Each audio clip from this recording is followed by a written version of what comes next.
processing. Let's look at method of data processing. Method of data processing. There are different methods of data processing depending on the nature of the data and the desired outcome. Some common methods include batch processing. In batch processing, data is collected, stored, and processed in groups or batches. The data is processed at a later time when resources are available. This method is useful for handling large volumes of data that do not require immediate processing. Real-time processing. Real-time processing involves the immediate processing of data as it is received. It is used when instant processing and response are necessary, such as in real-time monitoring systems or online transaction system.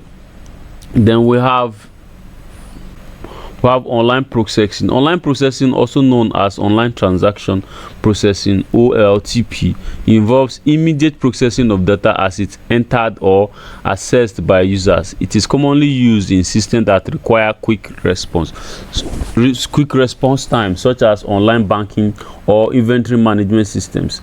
We have distributed system. We have distributed processing. Distributed processing involves dividing the data and processing tasks among multiple computers or processing units. It allows for parallel processing and can handle large scale data processing efficiently.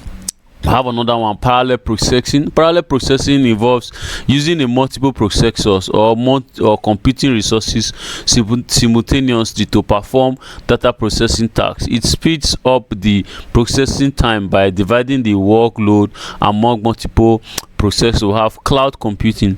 Cloud computing leverages remote servers and networks to process and store data. It offers scalability, cost efficiency, and accessibility, allowing users to process data using cloud-based applications and services. All right, these are the methods of data processing we have just highlighted before.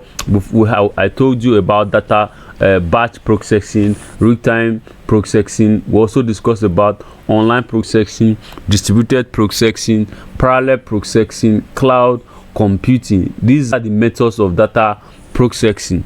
Thank you. We'll meet in the next video.